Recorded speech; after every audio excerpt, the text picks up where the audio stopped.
ఓం సాయిరాం. బాబా భక్తులందరికీ కూడా నమస్కారం అండి. అందరూ కూడా సుఖంగా సంతోషంగా ఎప్పుడూ కూడా ఆనందంగా ఉండాలి అని చెప్పి ఆ బాబాగారి తరపున నేను కూడా మనస్ఫూర్తిగా కోరుకుంటున్నాను. ఈరోజు బాబాగారు అందించే సందేశం ఏంటి అంటే కనుక, తల్లి, ఈ రోజు నుంచి నీ జీవితంలో ఒక భారీ మలుపు అనేది రాబోతోంది. ఇది నువ్వు తెలుసుకోకపోతే భారీ నష్టాలు వచ్చే అవకాశం కూడా ఉంది. ఒక్క నిమిషం పాటు సమయం చేసుకొని నేను చెప్పేది జాగ్రత్తగా విను. లేకుంటే కనుక కష్టాల్లో మునిగిపోతావు అని చెప్పి ఏదో చెప్పాలి అనుకుంటున్నారండి. అది వినే ముందు చాలామంది కూడా చెప్పుకోలేనటువంటి సమస్యలతోటి సతమతమైపోతూ వాటిని ఎలా తీర్చుకోవాలో తెలియక ఇబ్బంది పడిపోతూ ఉంటున్నారు. అటువంటి వారి కోసం శ్రీ షిరిడి సాయిబాబా ఆశీస్సులతో జ్యోతిష్యం చెప్పబడును గురూజీ శివరామరాజు గారు. Phone number 9959422552. మీరు ఇప్పటి వరకు ఎన్నో చోట్ల జ్యోతిష్యం చెప్పించుకొని మీరు ఆశించిన మార్పులు మీ జీవితాలలో జరగలేదని చెప్పి బాధపడి ఉంటారు. కానీ ఇక్కడ అస్సలు అలా జరగదండి. మీ సమస్యలు ఏవైతే ఉన్నాయో, ప్రేమ, పెళ్లి, ఉద్యోగం, రాజకీయం, సంతానం లేక ఇబ్బంది పడుతున్నా, భార్యాభర్తల మధ్య గొడవలున్నా, అప్పుల సమస్యలున్నా, శత్రువుల సమస్యలున్నా, అవేంటో మీరు గురువు గారికి వివరించి చెప్పినట్లయితే వాటికి తగిన పూజలు చేసి గురువుగారు మీకు రోజులలోనే పరిష్కారాన్ని చూపిస్తారు. గురువుగారు చెప్పినట్లు 100కు 1000% జరుగుతుంది. నమ్మకంతో స్క్రీన్ మీద కనిపిస్తున్న నెంబర్కి అయితే కాంటాక్ట్ అవ్వండి. అంతేకాకుండా భార్యాభర్తల మధ్య వశీకరణ, స్త్రీ మరియు పురుషుల మధ్య వశీకరణ 100% జరపబడును. ఎటువంటి సంతాన సమస్యలకైనా కానీ గురువుగారి దగ్గర చక్కటి పరిష్కారం అనేది దొరుకుతుందండి. మాకున్నటువంటి ఎన్నో రకాలైన సమస్యలను గురువుగారు రోజులలోనే పరిష్కరించారు. గురువుగారికి 50 సంవత్సరముల అనుభవం ఉందండి. వెంటనే ఈ స్క్రీన్ మీద కింద డిస్ప్లే అవుతున్న నెంబర్కి కాంటాక్ట్ అవ్వండి. ఇక ఆలస్యం చేయకుండా బాబాగారి యొక్క సందేశం ఏంటో తెలుసుకుందాం. తల్లి, ప్రతిరోజు కూడా నీ యొక్క జీవితం అనేది మొదలయ్యే విధానం అనేది ఏ విధంగా ఉంటుంది అంటే కనుక, ఈరోజైనా కానీ నా మనసులో ఎటువంటి టెన్షన్లు, ఎటువంటి భయం, ఎటువంటి ఆందోళన అనేది లేకుండా చాలా స్మూత్గా నా జీవితం గడిచిపోతుందా, లేదా ఈరోజు ఏదన్నా ఒక సమస్య అనేది వచ్చి నన్ను ఇబ్బంది పెడుతుందా, అసలు ఈరోజు నాకు నా అనుకూలంగా నా యొక్క జీవన శైలి ఉంటే బాగుంటుంది, ఏ కష్టాలు, ఏ దుఃఖాలు అనేవి నా గుమ్మంలోకి అడుగు పెట్టకూడదు అని చెప్పి నీ యొక్క రోజునైతే మొదలు పెడతావు. ఇన్ని కష్టాలు, ఇన్ని బాధలు, ఇన్ని సమస్యలు అనేవి పూర్తిగా అనుభవించిన తరువాత వీటన్నింటి యొక్క అనుభవంతో నువ్వు తెలుసుకున్న విషయం ఏంటి అంటే కనుక, బాబా, నాకు కోట్లు సంపాదన వద్దు, మనశ్శాంతి కావాలి, ఆరోగ్యం కావాలి, సరైన నిద్ర కావాలి, అలాగే నాకు ఏదైతే ఉందో దాంతో నేను తృప్తిగా బ్రతకగలిగే జీవితం నాకు అందాలి అని చెప్పి మరికొంతమంది కోరుకునే విషయం ఏంటి అంటే కనుక, తెలుసో తెలియకో బాబా ఆడంబరాలకి పోయాను, అలాగే కొన్ని ఎక్స్ట్రాలు అనేవి చేశాను, దానివల్ల ఈరోజు నేను అప్పులలో కూరుకుపోయాను, నాకు చేయూతనందించేవారు ఎవ్వరూ లేరు, నన్ను సమస్యల నుంచి బయటపడేసే వాళ్ళు ఎవ్వరూ లేరు, వీలైతే కష్టాలలో పడిపోతున్న నన్ను చూసి ఎగతాళి చేసేవారు అయ్యో పాపం అని చెప్పి పరామర్శించి కాసేపు నటన చేసి పక్కకు వెళ్ళే వాళ్ళే తప్ప నన్ను ప్రేమగా దగ్గరికి తీసుకొని నా తలని నిమురుతూ నాకు ఓదార్పునందించే వాళ్ళు ఎవ్వరూ కూడా లేరు. ఇదంతా కూడా నాకు అర్థమవుతుంది. కానీ చేసిన తప్పు నుంచి బయటపడాలి అంటే అప్పుల నుంచి బయటపడాలి. ఈ అప్పులు తీరాలి అంటే చేతి నిండా ధనం కావాలి.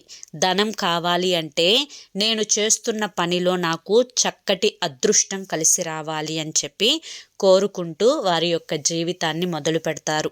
మరికొంతమంది నాకు ఎన్నో ఆనందాలు, సంతోషాలు నా చుట్టుపక్కల ఉన్నా కానీ వేటిని కూడా మనస్ఫూర్తిగా ఆస్వాదించలేకపోతున్నాను. నా మనసు ఎప్పుడూ కూడా ఏదో కోల్పోయినట్లుగా, ఏదో నా నుంచి దూరం అయిపోయినట్లుగా, అసలు నేను బాధల కోసమే పుట్టానా, ఇప్పుడు ఈ సమయంలో నవ్వుతున్నాను, దీనికి నేను అర్హురాలినేనా, అసలు నేను ఈ సమయంలో పెట్టే ఖర్చు నేను పెట్టడానికి సరైన సమయమేనా, అసలు ఏం జరుగుతుందో కూడా అర్థం కాని స్థితిలో గందరగోళంలో ఉన్నాను, ఏం చేయాలో కూడా నాకు తోచడం లేదు, మనసంతా కూడా పిచ్చి పిచ్చి ఆలోచనలతోటి నిండిపోతుంది. నేను గతంలో ఎలా ఉన్నానో అలాంటి నాకు నేను కావాలి అని చెప్పి కోరుకునేవారు మరికొంతమంది ఉంటారు. ఇలా వారి యొక్క అవసరాలను బట్టి మానసికమైన సంతోషాన్ని, ఆనందాన్ని వెతుక్కునే వాళ్ళే నా భక్తులలో ఎక్కువగా ఉంటారు. అయితే వీరు కోట్లు అడగటం లేదు, అలాగే లక్షల సంపాదన నాకు ప్రతిరోజు దక్కాలి అని చెప్పి మితిమీరిన ఆశను కూడా కోరుకోవడం లేదు.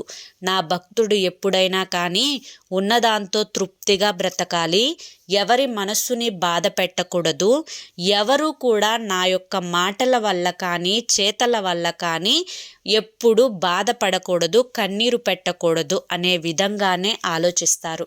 బిడ్డ, నీ యొక్క మానసిక స్థితిని నేను సరిగ్గా అనాలిసిస్ చేసి చెప్పాను కదా. అయితే ఇప్పుడు నీ జీవితంలో ఒక భారీ మలుపు అనేది రాబోతోంది. ఈ యొక్క భారీ మలుపు అని నేను ఎందుకు అంటున్నాను అంటే కనుక, ఇప్పుడు నీ యొక్క జీవితంలో ఇప్పటి వరకు జరిగింది ఒక ఎత్తు అయితే ఇప్పటి నుంచి జరగబోయేది ఒక ఎత్తు. ఎందుకు ఈ విధంగా చెప్తున్నాను అంటే కనుక, కష్టాలు, కన్నీరు, మనుషుల యొక్క మనస్తత్వాలు, ఎప్పుడు ఎవరు ఏ పని కోసం ఏ విధమైన నటనను చేస్తున్నారో వీటన్నింటినీ కూడా పసిగట్టగలిగే తెలివితేటలు, వయస్సు, అనుభవం నీకు వచ్చాయి. అయితే ఇప్పటి నుంచి నువ్వు ఇన్ని గొడవలు పడినా, ఇంత మానసిక వేదన అనుభవించినా, ఇంత ఒకరిని మార్చడానికి ప్రయత్నించినా, అది భర్త విషయంలోనైనా, బిడ్డల విషయంలోనైనా, లేదా మరో ఏ వ్యక్తి విషయంలోనైనా కానీ, ఆ యొక్క వేదన వల్ల, తపన వల్ల, ఆశ వల్ల జరిగేది కానీ సాధించేది కానీ ఏది కూడా ఉండదు అని చెప్పి నువ్వు పూర్తిగా గ్రహించుకోగలిగావు.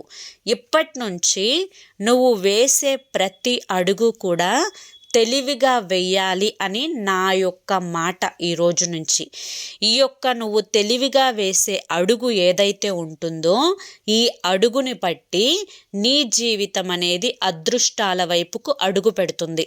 ఎందుకు ఇలా చెప్తున్నాను అంటే, తెలిసి చేసినా తెలియక చేసినా తప్పు తప్పే అవుతుంది.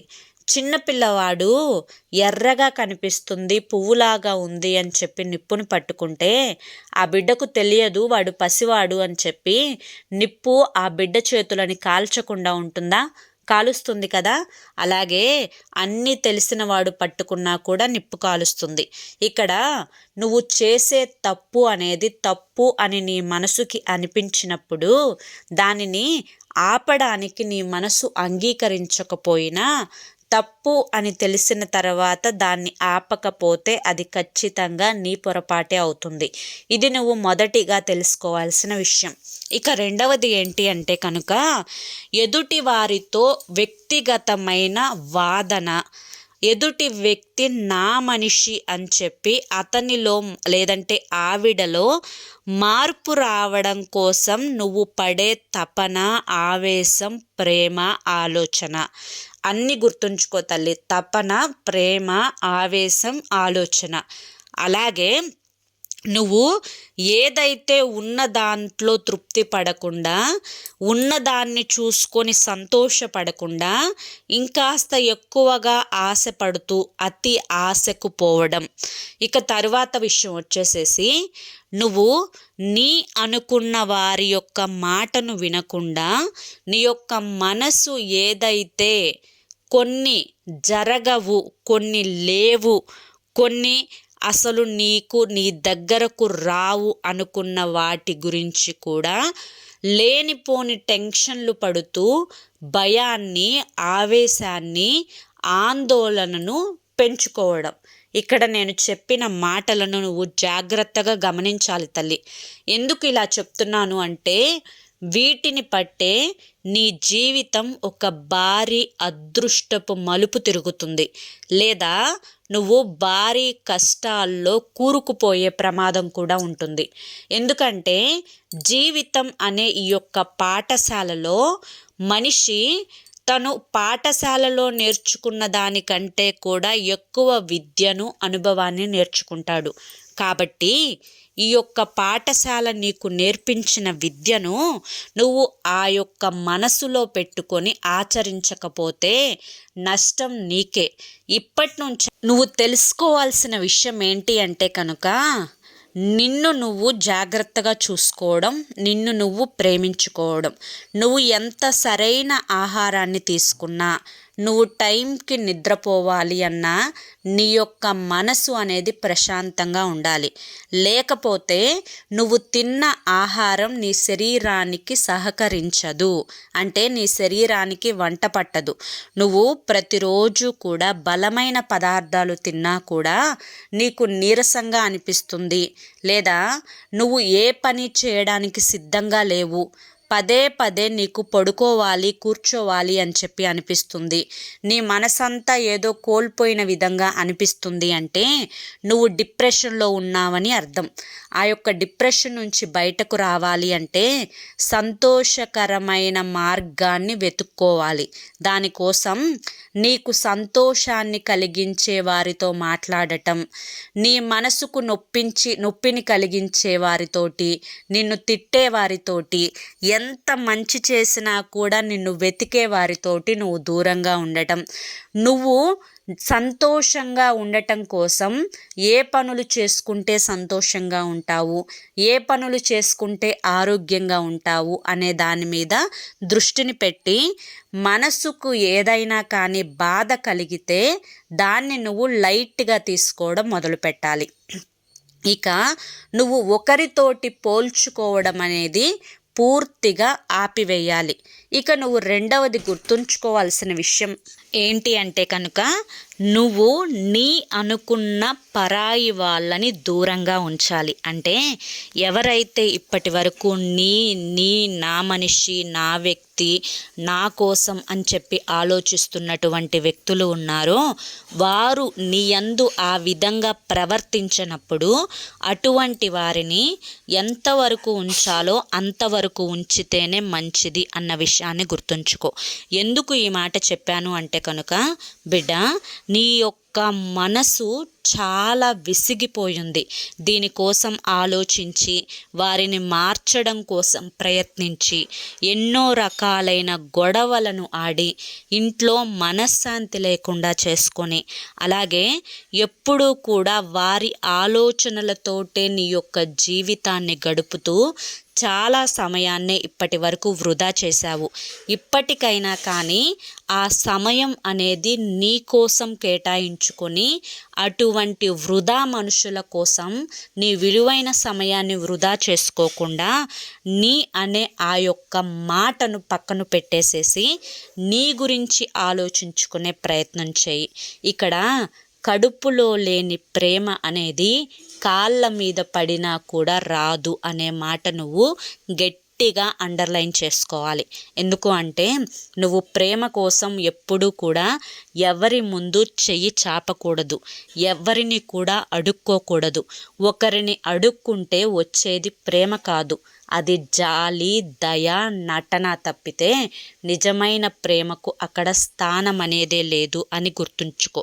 అది భర్త విషయంలో భార్యకైనా, భార్య విషయంలో భర్తకైనా, పిల్లల విషయంలో తల్లిదండ్రులకైనా, తల్లిదండ్రుల విషయంలో పిల్లలకైనా, ఏది ఏమైనా కూడా నీకు ఈ ఒక్క మార్పు కనుక చేసుకోకపోతే, ఈ యొక్క విషయం వినడానికి చిన్నదిగానే అనిపించవచ్చు, కానీ ఆ నా అనే భావన మనసులో నుంచి పూర్తిగా బయటకు నెట్టివేయడానికి చాలా సమయం పడుతుంది.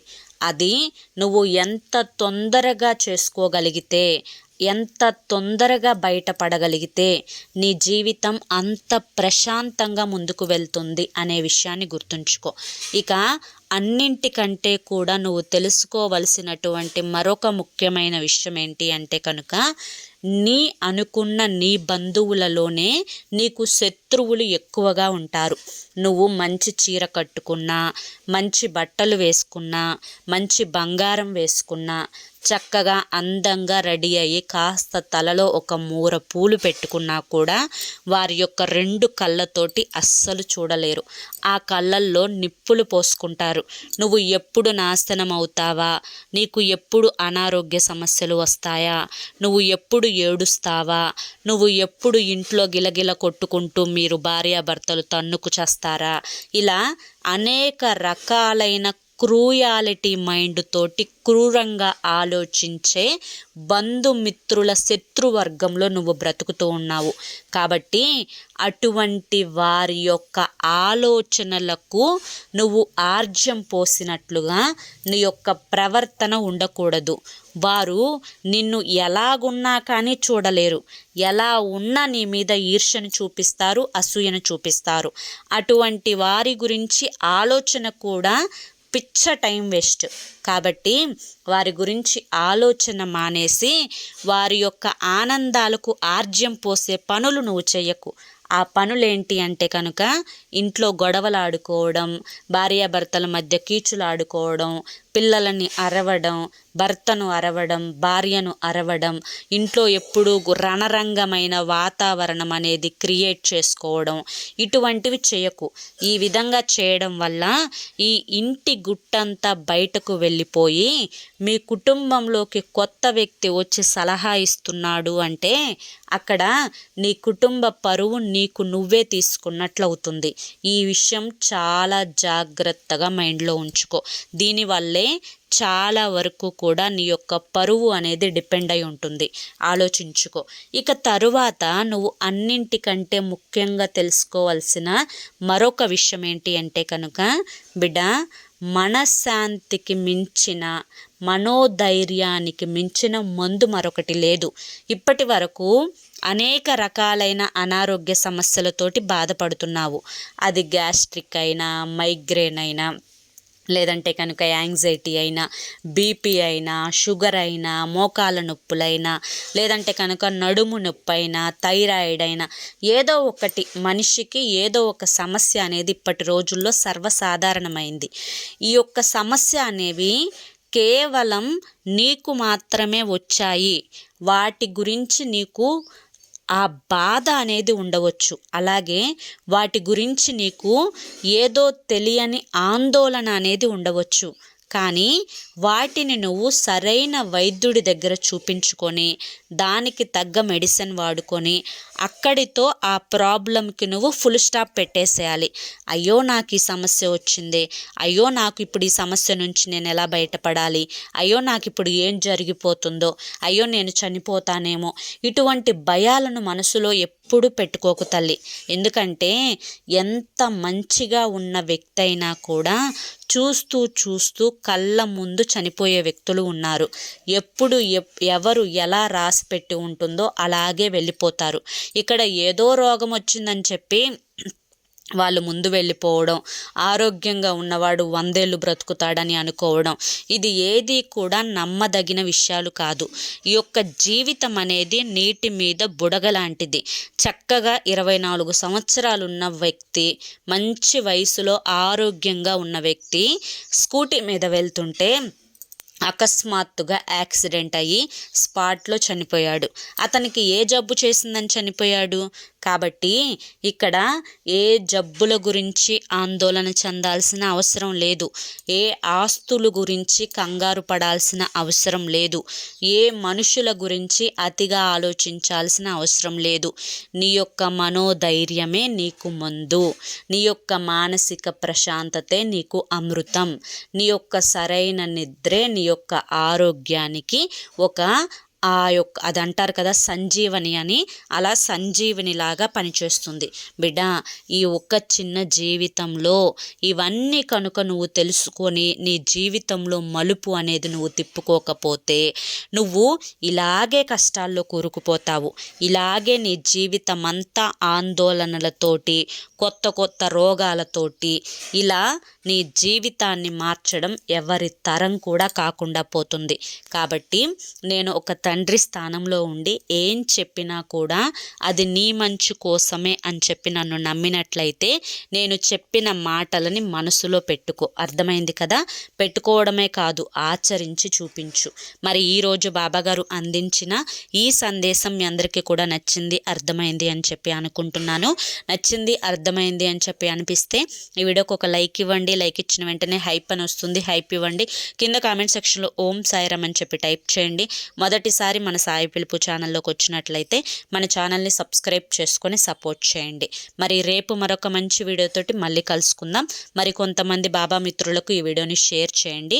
మరి రేపు వీడియోలో తప్పకుండా కలుసుకుందాం. అంతవరకు కూడా బాబాగారి యొక్క ఆశీస్సులు మీ మీద, మీ కుటుంబ సభ్యుల మీద ఎల్లకాలం ఉండాలి అని చెప్పి మనస్ఫూర్తిగా కోరుకుంటూ సర్వేజన సుఖినో భవంతు. ఓం సాయిరామ్.